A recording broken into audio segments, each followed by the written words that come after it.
কড়া নিরাপত্তার মধ্য দিয়ে জুলাই পদযাত্রা নিয়ে মুন্সিগঞ্জে জাতীয় নাগরিক পার্টি এনসিপি। মুন্সিগঞ্জ থেকে আমাদের সাথে যুক্ত হচ্ছেন সহকর্মী সাবিত আল হাসান। তার কাছ থেকে জানবো সেখানে যে এনসিপির যেই সমাবেশ চলছে সেই ব্যাপারে তিনি জানিয়েছেন আমাদের, সেটি একটু দেখে নেব।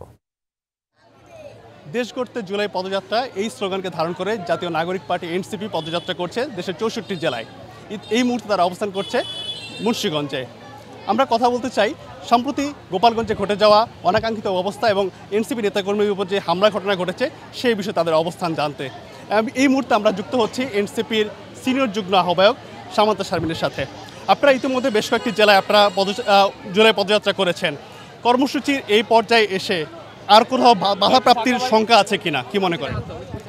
বাধাপ্রাপ্তির শঙ্কা আছে, একরকম আছে যে আমরা দেখছি যে আমাদের এনসিপির যারা সামনের সারির নেতারা আছেন তারা প্রত্যেকে গণ অভ্যুত্থানের নেতৃবৃন্দ। আমরা পুরো বাংলাদেশের প্রায় অর্ধেক অংশ এই ইতোমধ্যে সম্পন্ন করেছি পদযাত্রার মাধ্যমে। কোনো জায়গায় আমরা আসলে বাধাপ্রাপ্ত হইনি, শুধুমাত্র গোপালগঞ্জ ব্যতীত। সব মশার বিরুদ্ধে সুরক্ষা দিতে এলো বসুন্ধরা এক্সট্রিম অ্যারোসল, মশার বিরুদ্ধে এক্সট্রিম সুরক্ষা।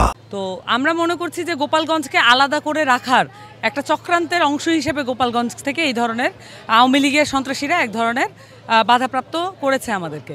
কিন্তু সারা দেশে আমাদের যেই বিপুল উৎসাহ আছে সেটা সবাই প্রত্যক্ষ করেছে। আমাদের দেশে সবচেয়ে গুরুত্বপূর্ণ যেই জায়গাগুলোতে পরিবর্তন দরকার ছিল তার একটি হচ্ছে আইনশৃঙ্খলা বাহিনীর মধ্যে আমূল পরিবর্তন। গত 15 বছর এবং লাস্ট 53 ইয়ার্সে যে হিস্ট্রি আমরা আইনশৃঙ্খলা বাহিনীর দেখি, প্রত্যেকটি আইনশৃঙ্খলা বাহিনী প্রত্যেকটা পদে পদে মানুষের বিপক্ষে কাজ করার এক ধরনের স্পৃহা আছে।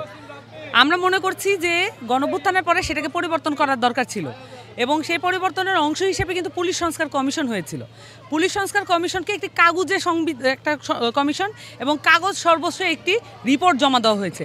সেই রিপোর্টের কি প্রতিফলন হয়েছে আমরা সেটা জানি না। নির্বাচন করতে হলে সামনের যে নির্বাচন, সেখানে সবচেয়ে বড় ফোর্স, সবচাইতে গুরুত্বপূর্ণ ফোর্স হিসেবে কাজে লাগবে হচ্ছে পুলিশ বাহিনী এবং সেনাবাহিনী।